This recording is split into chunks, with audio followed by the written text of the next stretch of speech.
when you have that shift from ovulation to the luteal phase, you'll start to feel more tired because estrogen goes down and testosterone goes down.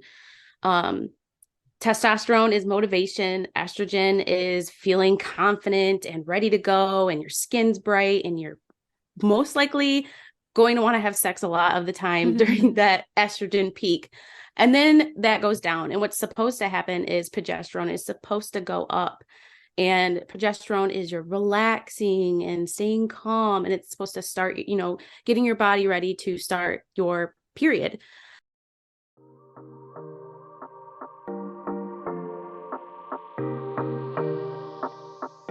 I'm Rachel, and you're listening to the Owning Your Sexual Self podcast.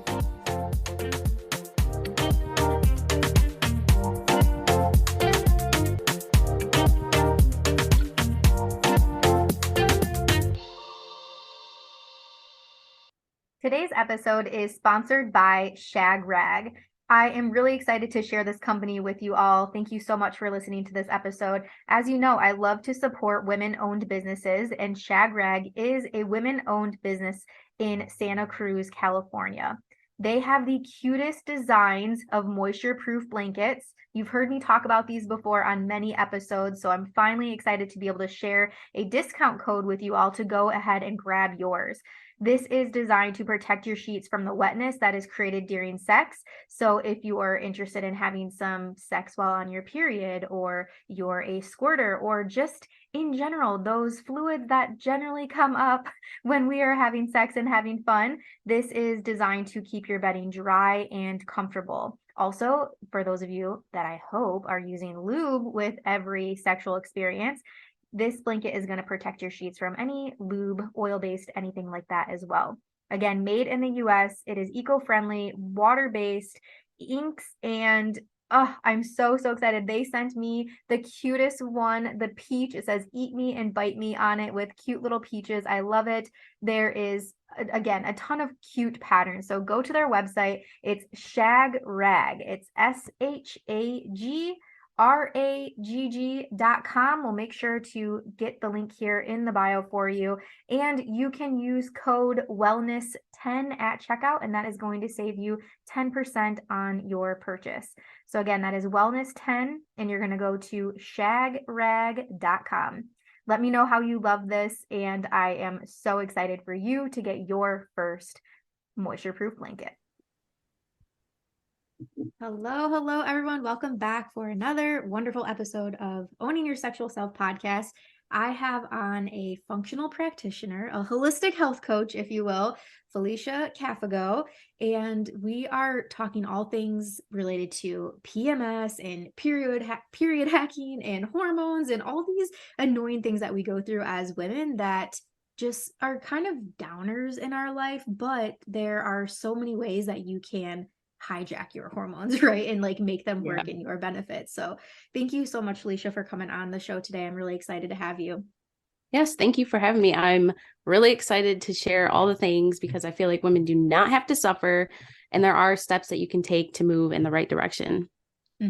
Absolutely. And you obviously are a woman yourself. And so your goal is to also help educate women. You're a mom, you're a wife. And so you are also responsible for people. Are your little ones, do you have little girls, little boys?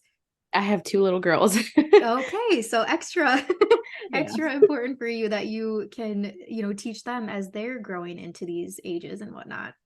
Yes, exactly. It's funny because they know exactly what a period is at 5 and 8 years old. And I feel like most people are probably like, why are you teaching them that already? And I'm just like, because it's a part of life, and they might as well be prepared to know that it's normal and what mommy does every single day to make my life better during this time.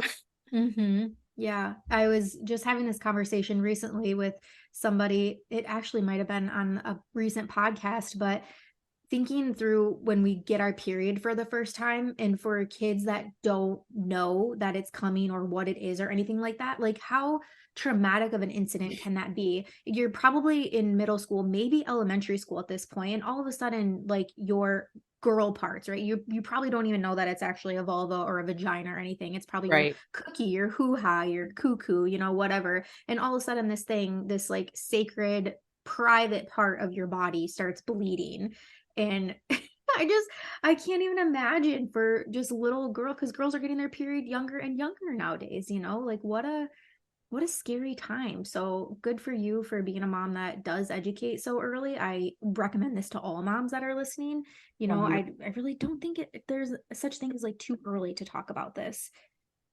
No, especially because actually when I had my first period, I got really sick and I had no idea what was going on with me. I was like really pale. I was weak for like a couple days. And then I remember going into the bathroom and there was blood everywhere. And I'm like, and she runs into the bathroom and she's like, oh, it started your period. And I'm like, yeah, now what? Like, what? It's definitely been an adventure. Obviously, every girl knows the adventure that it takes, like especially through middle school, through high school, when you're like learning how to manage everything.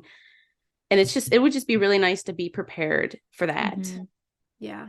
And I think, to know what exactly to expect from a period, and also the level of the symptoms, right, that we experience, because then you put into play things like PCOS and endometriosis that, I remember, I definitely had this conversation on a podcast, but I remember girls in, high school, middle school, like really what I thought like playing the period card, right? I can't participate in gym, I can't do swim, I can't do this, like I'm staying home from school because it's so bad. And I used to make fun of those girls, and now, knowing them in their adult lives, they suffer from endometriosis and PCOS, right? And so again, knowing the level of what is to be expected, and then knowing your body well enough to know that something isn't right, and then to know who to go to talk about those things, right? Definitely. A lot of people will start their period and right off the bat, it just be horrible. Like severe cramping, heavy bleeding, irregular periods, which is already like, you're already trying to prepare yourself to not start at school. And when you don't learn how to track it and you are very irregular, there's a rabbit hole you can go down, like when like you starting your period at school and then you just like this whole time you never know when you're going to start, when really you can track it and you can figure out when you're going to start. And then to know that an irregular cycle is your body trying to tell you something, that's information that you could take in. Even as a teenager, sometimes you might not care about things like that, but it's good to be knowledgeable about it so that at a point where you do become sick and tired of having irregular or painful or heavy periods, you can say, you know what, I was taught this a long time ago. I'm going to dive into this research and I'm going to figure out how I can figure out a way to start feeling better and to be more prepared when my period does come, because I know it's very irregular. Yeah. Yeah. And, for moms, again, that are listening, how fucking cool for your kid to be the kid at school that is educated, so that when her friends, for instance, have this issue, right, like they know who to go to. I'm sure your girls are going to grow up like this, like, no, my mom taught me at 5, and I had to have a friend teach me how to put in a tampon. I was raised by my dad. He definitely wasn't teaching me how to put in a tampon. So it's, yeah, and I'm thankful to have that girlfriend during that time in, again, middle school. So and there's definitely other things nowadays too that are completely different, like tampons, the Diva Cup, period underwear. Like there's just a whole new realm too, that there's options out there, because if you do have really painful crampy periods, an option could be to ditch the tampons, because sometimes they make it way worse. And you'll almost get like instant relief, because this happened to me in the past. Taking a tampon out and just getting instant relief in my whole abdomen area and just putting a pad on and saying, oh, like finally, like, there's some relief, the tightness will go down. And especially if you use fragranced tampons, those can cause even more inflammation down there. And then in turn, you get cramps. So that's something to think about too, if you have really bad cramps during your period. Yeah, definitely. So tell us a little bit about you, Felicia. Like, how did you get into this profession, and specifically wanting to hone in on the period talks and meal planning, all of that, hormone hacking stuff? So I had my first daughter at 21, and I noticed a shift in my hormones then, but it was more of like a mental thing. And I didn't connect the pieces of it being postpartum and the cyclical depression that I was dealing with, because there were times where I was like completely, I'm fine, I'm good, I'm happy. And then next thing you know, like overnight, I'm sad again. And I'm like, why is this happening to me? And it wasn't until later on that I correlated it was with my cycle. So during my follicular phase, I'm fine, which is the first day of your bleed up until you ovulate. And then when you're done ovulating, you go into your luteal phase. And a lot of the time, that's where women will start to suffer with moodiness or strong cravings and just irritability and stuff like that. And I started to realize like that this is what's happening. And so that's kind of how I got down the rabbit hole of regulating your hormones. But then after I had my second daughter, that's when I started dealing with heavy periods. And they were painful, they were heavy. My mood was getting even worse. And it wasn't until then I went to the doctors and I was like, hey, like, I think that my mood and this heavy period and all this stuff is like all correlating with my hormones. Something's going on down there. And at this time, I really didn't know much about how much hormones can affect your bleed and your everyday mood throughout your entire monthly cycle. So they did a bunch of tests on me, and they did ultrasounds. They did ultrasounds inside, outside. They did some blood work to make sure like I wasn't anemic or anything like that, because I was bleeding so much. And he was like, there's nothing wrong with you. I can't find out one thing. And then he went down the situation where this is normal for some women. And I was like, I refuse to believe that this is normal. Like, I was passing blood clots that were like the size of a golf ball. I'm like, this is not normal. And so I was like, you know what? I appreciate you for doing all this testing for me, but I need to find a root cause of what's happening. And I can't justify just getting on birth control to regulate my symptoms, because that's just masking it. And I don't want to mask it. I want to figure out why this is happening to me. So just around that same time, I had a friend that I met in Washington. She messaged me because I posted on social media, you know, like, has anybody else had this kind of problem? Like, what are you doing to fix it? And she messaged me and she's like, I'm starting this hormone program. I want you to be a part of it. I think it would be super helpful for you. And I was like, okay, I mean, why not? I've done some natural things in the past, like to help with other things, you know, skin conditions, stuff like that. And I was like, why not? So I jumped in. It was like a 3-month program. And with all the education and the way my body healed within a month, I was like, I need to do this. Like, this, there's not enough women in the world spreading this message. And I am like feeling very called to do this. So I found a school, and I just graduated actually last summer. So July of 2022. And I was like, this is it. I'm the healthy period geek. I have to tell every single woman I can possibly tell. Oh my gosh, what a great story. Yeah, and I 100% agree there. We need more women in the world that do this type of work, 100%, because when I started podcasting and started talking about period stuff, and the questions and the DMs that I got about this, and people like you, like having similar issues, right? I'm sure when you made that post, the floodgates opened of other women that were like, you know, me too, essentially. Yeah. Wow. Definitely. Oh, well, I'm really excited to have you on again and to be talking about this. And so yeah, I don't even know where to dive in from here. I guess when you are working with women, what are the common things that you're seeing them? What are they coming to you with? So the most common is fatigue. A lot of women complain of being completely exhausted, especially around the time of their period, but not just during that time. Like I talked about before, when you have that shift from ovulation to the luteal phase, you'll start to feel more tired because estrogen goes down and testosterone goes down.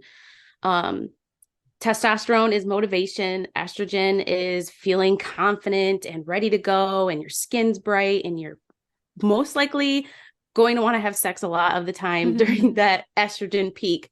And then that goes down. And what's supposed to happen is progesterone is supposed to go up. And progesterone is your relaxing and staying calm. And it's supposed to start, you know, getting your body ready to start your period. But a lot of the time, progesterone is not showing up the way it should. So women are exhausted. And a lot of the time, because progesterone's not showing up, it's stress a lot of the time. And I'm talking like it could be emotional stress, it could be physical stress. So women who don't nourish their bodies enough with enough calories and work out really hard, that can cause stress on your hormones, and that can cause progesterone to be low. Or like moms who take care of children constantly and don't have any self-care routine daily. It's not just about, because I hear a lot of women, they'll always talk about, let me go to the grocery store without the kids, and that's my break. I'm like, that is not a break. You need way more than that, and you need it daily.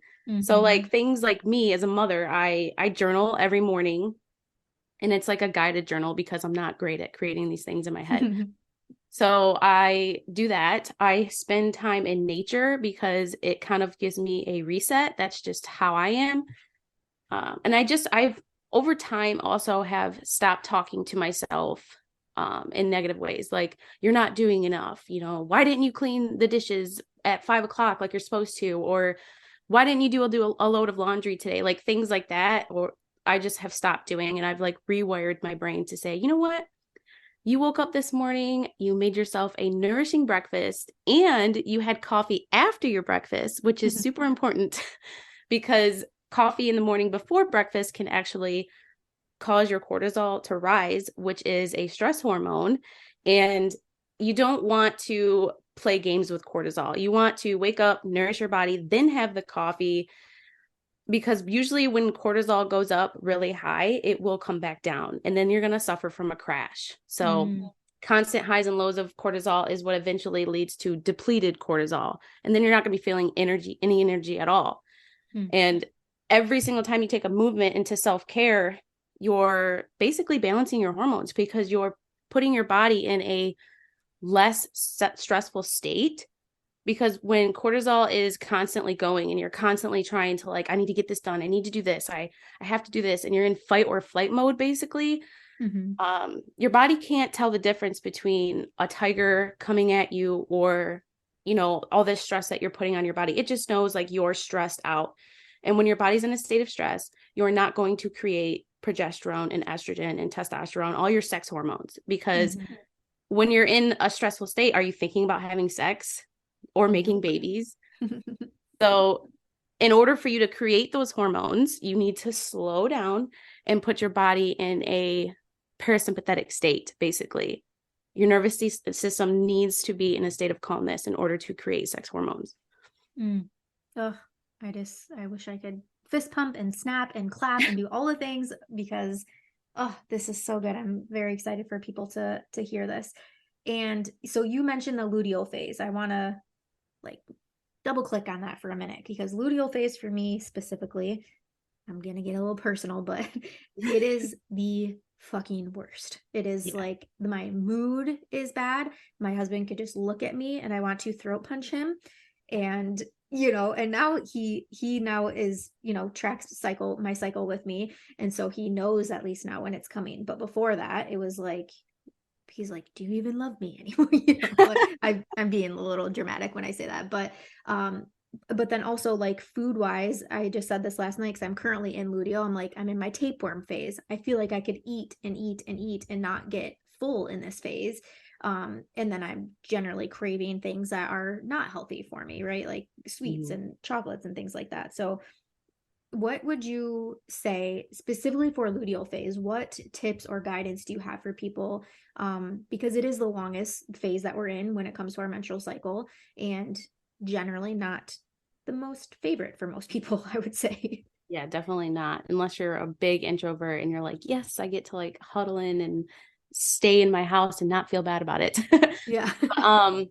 So when it comes to, which you're not the only one, by the way, a lot of women, myself even, suffer with the crazy luteal phase. So there's like a few things that you can dive into when it comes to food. One, sweet potatoes. They actually boost progesterone. So one, you're getting those carbs that you're craving with sweet potato, and you're getting the sweetness that you're craving as well. So that's something that you can introduce to your diet daily, or how often you want during that phase. And then two I don't know if you've ever heard of seed cycling. So the way it works is during the luteal phase, you have sesame seeds and sunflower seeds, 1 tablespoon of each a day. And the nutrients inside of those seeds are supposed to align with what your body needs to be nourished at that point in time. So during that phase, you would eat a tablespoon of each of those a day. And you can do it however you want. You can just shove them in your mouth. I will actually grind them up and sprinkle it on whatever I have throughout the day. That is supposed to help balance your hormones, to help relieve some of the symptoms that you get during that phase. And then there is also regulating your blood sugar to get rid of those crazy sweet, like hangry cravings. Because I've been through that too. And it wasn't until I started to regulate my blood sugar that I started to notice a huge shift.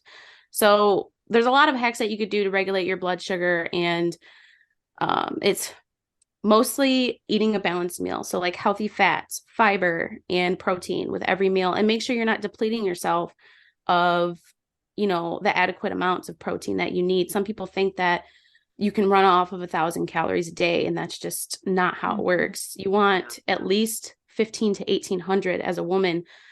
And that's with nourishing foods though, not filling up on junk food and stuff like that. Also trying to avoid snacking. And by doing that, giving yourself 4 to 5 hours in between each meal so that you're burning fuel instead of constantly giving your body like ups and downs of your sugar, like insulin and glucose and stuff like that. You want to keep your waves like small. So in order to do that, you have to kind of control on in between meals. So no snacking, wait 4 to 5. And the best way to do that is to make sure that you're getting adequate amount of calories and protein and fat with the first meal of the day and the second meal of the day and the third meal of the day. There's also getting movement in. So right after you eat, move around for 10 minutes before that next hour is up. Whether that's getting up and like cleaning something that breaks a sweat, or going outside and walking your dog, lifting some weights real quick, doing squats for 10 minutes, like whatever you can think of, just get some movement in, because muscle burns and it'll help the body keep going. So, and then there's also fiber. So say you do want a piece of cake. There's like 2 ways you can regulate your blood sugar by eating something sugary. One, you drink a glass of water mixed with 1 tablespoon of apple cider vinegar. It's going to help regulate your blood sugar. I know a lot of people don't like it. You could use white vinegar. Loves it. Yeah, she drinks it every single morning, like as a shot. I'm like, you are fucking insane. I just thinking about it, I'm just gagged.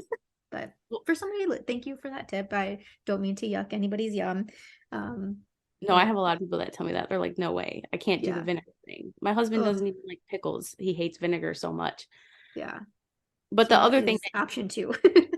Option 2 is eating fiber before you eat the sugary thing. So take a handful of raw carrots and fill your belly up with the carrots, or a salad or anything. And a salad with I don't know if you can handle like a vinegary vinaigrette on the salad, because that would be helpful too. But even if you just eat fiber, so carrots, broccoli, anything like that, what's going to happen is the fiber stops the sugar from hitting you like a tank. So it'll trickle in slowly instead of just being like whoop, and then giving you like a super high spike of blood sugar, and then it goes right back down. And when it goes up and down and dips really low, that's when the hangriness kicks in. That's when you get hungry again. And you're like, I just ate like 2 hours ago. Why am I still hungry? Why do I feel like I need to eat the whole fridge right now? It's because you had a huge blood sugar spike and it dipped down way below the baseline. That's usually what happens. Interesting. Yeah. So good. So aside from luteal phase, and I know you have a guide on this, I was seeing on your link tree, you have a cycle meal prepping plan that you offer people, right? For $80 or something like that. So I just launched that. That I wanted to create something to help women at a lower cost, because it has a meal plan. It has a 3-week meal plan that's like geared towards eating for your cycle, like how I've talked about. So like a lot of liver supporting foods, which you need to help detox estrogen. and a lot of just nourishing foods for the adrenals, for your brain. Like it just kind of supports the full body with an emphasis on regulating your hormones. And then I put in there like an intuitive eating guide because I want women to understand that this is not just the next diet. These are just foods that are nourishing you, that are going to make you feel good, that are going to regulate your hormones. And what else did I put in there? I put like a meal plan guide too. So like there's 3 weeks of meal plans, but then for the 4th week, I wanted to encourage you to create your own. So it's kind of like a guide on how to create your own to make sure that you're getting the tad bits of foods that help with each support during your hormones. Yeah. And then it's a private Facebook group too for everybody who decides that they want it, so that if you have any questions, I'm there to answer them. And it's more of like a group setting. So it's not one-on-one, but I show up live once a month and say, give me all your questions. What are you struggling with? Let me coach you through these things.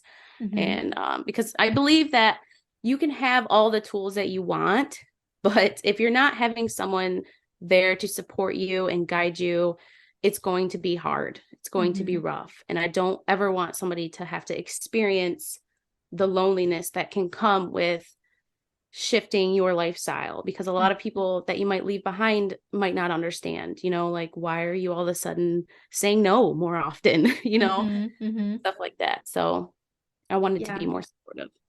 Yeah, I was checking that out before we were recording. It's definitely going to be on my future purchasing list because I think it looks awesome. And I'm glad that you said too that this is not a diet, whatsoever. However, when you look at the foods that are recommended to eat, right, they're generally clean, like you said, protein, good fatty type of meals. And so I'm assuming you don't have things like have a Kit Kat for your snack or, like things like that. I mean, of course, if you want the sweets, eat the sweets. You've already gave us the hacks around that. But that's what I found when I've been more health conscious in trying to eat for my cycle better. In general, it's healthier eating. And so then I noticed the side effects of that, maybe some people are wanting. Yeah, it's almost immediate. Like for me, like the heavy bleeding, it was just eating more leafy greens, eating more kale, eating more bok choy and collard greens. And I would cook collard greens with bacon and just, and that's so good to me. And I just started eating more of that continuously. And by my next period, I was not heavy anymore. And I was like, that's when it was just like, woo, epiphany. Like, oh my God, how does nobody know about this? Yeah. So you've shared so many resources with us in ways of kind of hacking our hormones, essentially. What would you say are your 2 favorites? Or if somebody was going to start, if somebody would want to start small, what would be the first 2 things that you would recommend for them to do? Definitely the food choices. Start thinking about nourishing your body instead of losing weight. Like ditch that mentality. Think about, is this meal going to make me feel good after I eat it? Because 1, not only are you going to make healthier choices, 2, you're going to start to notice what feels good for your body, because it might not be the same for everybody. And then you'll be able to recognize that and make better choices into the future. So definitely stick to the outside aisles where there's fresh produce, there's protein, there's, cheese is not bad. Dairy is not bad in my opinion, but if you're intolerant to it or sensitive to it, then it can become an issue. And that's just something that you'd want to recognize. Like, oh, every single time I put cheese on my salad, I don't really feel that good, but it's a salad. So why don't I feel good? That's something that you want to recognize so that you can avoid that into the future. If you have like a big day, you know what I mean? You don't want to set yourself up for failure by eating the cheese and then feeling like crap afterwards. And then another tip, or another like moving forward, is just getting sleep, getting 8 hours of sleep. If you need 9 hours, get it. If you need 10 hours, get sleep. Don't make yourself stay up super late at night because it messes with your entire body. Sleep is so important. If you're the type of person that stays up till midnight and you're like, I can't do 10 o'clock, that's just crazy. Just try working backwards and like, if depends on how you are, but you can do like, all right, I'm going to bed at 11:55 tonight, lights out, like, and then the next night, 11:50, like just kind of work your way backwards and try to get a good night's sleep. don't put yourself in a stressful state before you go to bed. Amazon has some really cheap blue light blockers that you can buy that will help melatonin production. And that's your sleep hormone. That's what's going to get you quality sleep, make you want to fall asleep. So darkness helps. The blue light blockers help if you watch TV before you go to bed. And having the temperature around like 69, having it on the colder side helps with better sleep as well. Yeah. One thing that we started doing too, we changed the light bulbs in our room to red lights, well, color changing light bulbs, more so for sexual purposes, but red lights at night also help the brain produce more melatonin as well. And so that's been really nice for us as well. And we've stopped watching TV altogether before bed, which has been really, really great. Personally for me, my husband he loves watching TV, but like my husband could fall asleep with the TV on, and I'm like, no. Yeah, same. I'm not getting woken up at 2 a.m. by some weird thing happening on the TV. Because I will wake up. Yeah, same. And it's usually something scary. And I'm like, I don't do scary. And I definitely don't want it at 2, 3 in the morning when you're asleep. And now I'm up alone staring at the ceiling thinking like Michael Myers is coming through our window any minute, Right.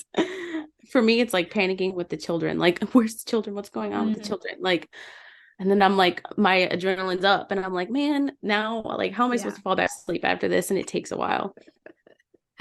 Oh, yeah. Life, I'm telling you. Well, this has been such a great conversation, Felicia. And if people are wanting to contact you, and you're local to me, so we have a lot of Michigan people that listen to the podcast, which is great. And yeah, so how can they find you and work with you and get these awesome resources that you have on your Linktree? So I'm on Instagram at healthy.geek. That's where I pretty much, if you just Google it, you'll find me. Or my name, because my last name is so rare, Felicia Cafego. Yeah, I'm on Instagram a lot. My email is my name at Gmail. You can contact me there. I have a link in my Linktree to set up a call with me, and the calls are just like, what are your problems and what are you dealing with? And then if I have something that I think I could offer you to help you, then I just tell you like, hey, this is what I got. Are you feeling called to it? Maybe think on it, get back to me, whatever you want to do. Yeah. And then I do have a TikTok as well, but I changed the name on it to Root for Wellness because I was kind of playing with it, but it is going to go back to Healthy Period Geek on February 3rd. Okay. So by the time this episode airs, it will be Healthy Period Geek everywhere. Yes. Perfect. Well, thank you again so much for coming on. This was a wonderful, wonderful conversation. Appreciate your time. And thank you wholeheartedly for the work that you're doing because it is very, very needed. Thank you. I had a lot of fun and I love educating women. So thank you for this opportunity. Yeah, absolutely. Thank you so much for listening to today's show. If you loved it, be sure to subscribe so that you never miss an episode. And if you really fucking loved it, make sure to tag me on social media at @TheRachelMain. I'll see you next week.